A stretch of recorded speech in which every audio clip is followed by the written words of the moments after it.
And amusement park, Kakkadampoyil, Valamthode, Malappuram. Pollachi വാൽപ്പാറയിലുണ്ടായ വാഹനാപകടത്തിൽ ജീവൻ നഷ്ടമായത് 9 പേർക്ക്. ഇന്ന് പുലർച്ചെ 3-നാണ് മലപ്പുറം പാങ്ങ് പള്ളിപ്പറമ്പ് GLP സ്കൂളിലെ അധ്യാപകരുടെ സംഘം വിനോദയാത്ര പോയത്.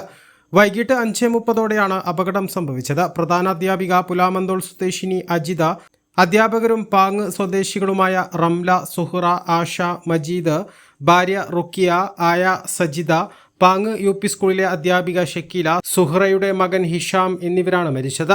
ഗുരുതരമായി പരിക്കേറ്റ 3 പേരെ കോയമ്പത്തൂരിലെ ആശുപത്രിയിലേക്ക് മാറ്റി.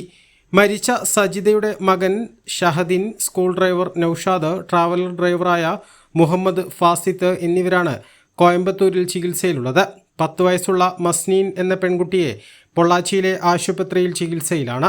13 പേരാണ് ട്രാവലറിൽ ഉണ്ടായിരുന്നത്. വാൽപ്പാറയിലേക്കുള്ള 13-ാം ഹെയർപിൻ വളവിൽ വെച്ചാണ് അപകടം സംഭവിച്ചത്. നിയന്ത്രണം തെറ്റിയ വാഹനം താഴേക്ക് പതിക്കുകയായിരുന്നു.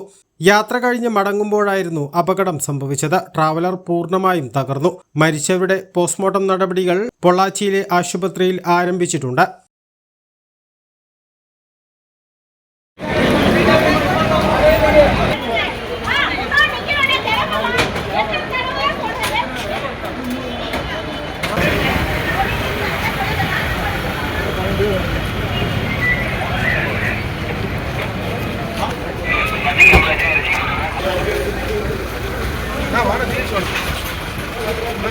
KTH Jewelry, Silver, Gold and Diamond, KNS Building near Grameen Bank, Agambadam.